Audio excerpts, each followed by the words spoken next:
Growth mindset sounds great in a staff meeting. Does it look like on a Tuesday afternoon when a student has pushed their paper away and won't even begin, and you have 17 other things happening? Today, I want to show you the specific classroom practice that actually builds it. What it sounds like, when to use it, and one question to take into your classroom when you go in there this week or next time if you're on a break.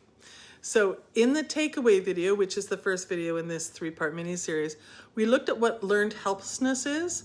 And in this video, or the next video, the reflect video, we looked honestly at how you are already responding to those moments, potentially. And now I want to show you where growth mindset actually lives, because it is not a separate program you add to everything else. It is not more work for you. It is not another layer. It is a deliberate set of repeated moments that you create. And the more consistently you create them, especially at the beginning, and then they're just kind of leapfrogged off that, the more they become part of your culture in your classroom. So here's the practice. When a student works through something they thought they could not do because you asked questions rather than gave answers, and you got there, you stop and you reflect it back. Did you notice what just happened? All I did was ask questions. You figured that out. And then you say a phrase together. I can do hard things. Or maybe, I will not give up. Or I am proud of myself. I am a problem solver. I had posters that had all of those in my classroom, so we would refer to different things like that. At the beginning of the year, all of those, a lot. So that the language gets inside of the students, so they know exactly what you were referring to when you call it back later in that quiet moment with a look or a single sentence.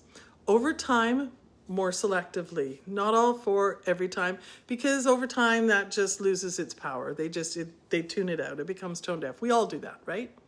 Sometimes you might just pull out one. Sometimes just, see, you can do hard things.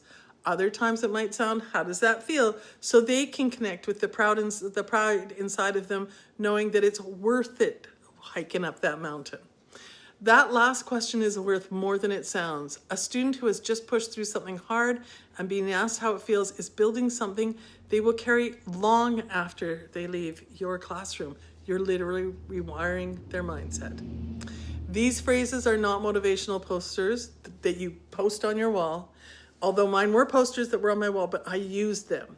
Every time a student says, I can do hard things, actually, after doing it, the belief behind learned helplessness gets smaller and smaller, not because of the words, but because of the experience the words are attached to. So here's the one question to take with you this week. When a student struggles in your classroom, does your response give them the experience of succeeding or the experience of being rescued? And I know that's a hard question, please forgive me, but this is all with the intent of bringing peace and calm to your life.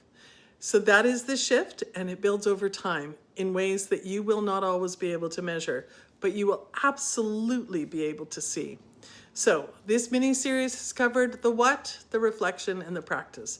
But if you want the full picture, and including 7 specific ways that building that growth mindset culture will change your classroom behavior, and what happened with that student I told you about over the 2 years, that's in the full video.